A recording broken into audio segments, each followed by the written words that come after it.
year. Please don't put a plural on that. I just gave Brian that lesson. I mean, it's Happy New Year and that years. Jeez.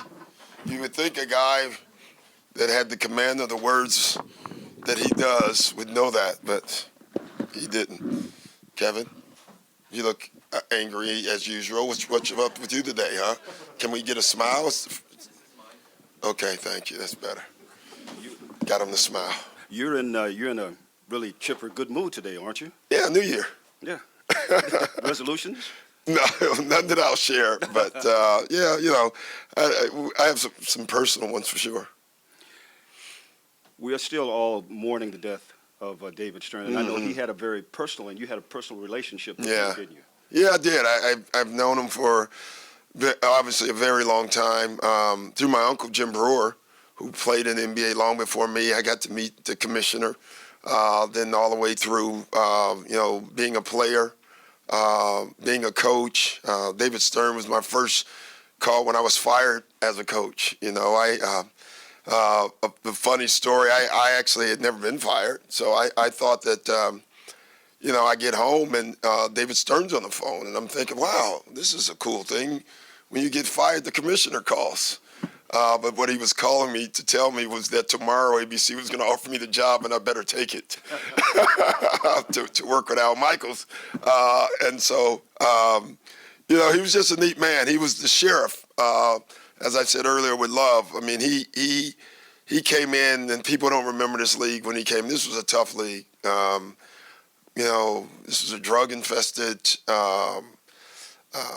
image-problemed league. And David Stern came in and cleaned it up and kept it going. Other than he's the most influential person to ever be involved in this league, other than, players. And he's in the top 10 if you include players, which I think is amazing. You can ask basketball. Derek Walton Jr., what has he done to earn some more of your trust and more minutes lately? I don't know. He's just been great. He's been great since camp. He really has. He's solid. He can really shoot the basketball. And he knows he can shoot the basketball. And I think, playing alongside, knowing he's going to be out there at times with Kawhi and PG, he understands that they're going to give him shots, at times, and he's got to take them. And I thought he's done that every time. He's one of the only guys on our team that you can actually call a point guard. He's played that position his whole life. So I think he's been a really good fit for us. Coach, what are your thoughts on Derrick Rose? I mean, obviously he dealt with the injuries. You had to face him when you were coaching in Boston. Yeah. He's finally, kind of healthy again. Love him. I've always, he's a Chicago kid.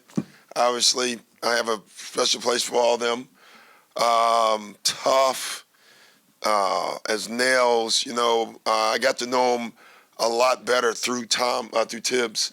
And he's just a tough, athletic, skilled basketball player that's gone through a heck of a lot.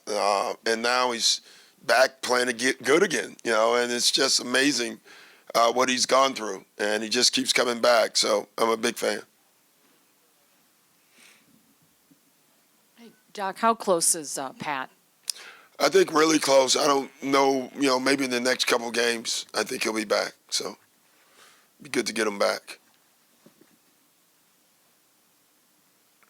Doc, the Pistons are a beat-up team. You guys have had your issues. Yeah. What's sort of helped you steady the ship or stay afloat? It's just tough, It's, I've never quite known why. At times you can, sometimes you don't. I've coached teams where we've had injuries to some key guys, but other guys you thought you could still win and you didn't. And sometimes your whole team's injured and you keep winning. You got to have an amazing amount of team toughness. I would say, and my guess, what I've always said, you got to be a heck of a defensive team just to hang in there. The problem is with all those teams, when you have your key guys out, is the end.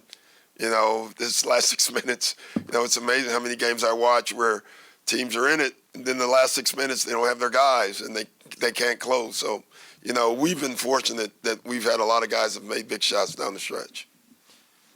heading into the season, you had talked about having the sliding lineup, the starting five, and we've seen it a little bit with Pat. But because of the injuries, is that something you've kind of had to scrap or put on hold, and is that something we could see later in the season, maybe? I think so. Honestly, let me be honest. I'd love to have one lineup, but I think this team is one of those teams that you should have a sliding lineup. We've had it because of injury, not the way I plan on it. And it'd be nice to get really healthy and be able to use different lineups. I think it would give us an edge, but we just haven't been able to take advantage of it yet.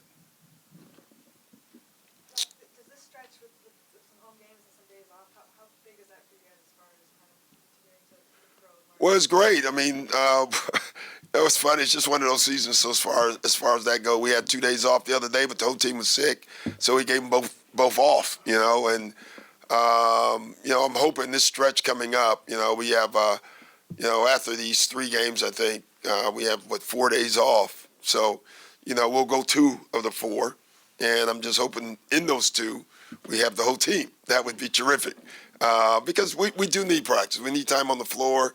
We are at a deficit, the way I look at that. Teams that have been together are already rolling, and teams that are new, like the Lakers and other teams, have had health, and they've been able to work, and so I look at our team as a team that's still trying to play catch-up. Doc, you guys are about 2 years removed from the Blake trade. Is any of that possible without him and, how he helped jumpstart the franchise and all that? No, Blake, DJ, really are the 2. David Stern, and then CP. I just thought about that, but that is what jump-started this franchise, those 3 for sure they were very important into getting this thing rolling to a place where people wanted to come, for sure. Did you guys imagine when that tough deal was made that you'd be here so soon? I thought we would be here. We didn't know when. So we didn't put years on it. I'm happy we're here though, for sure. Thanks, guys.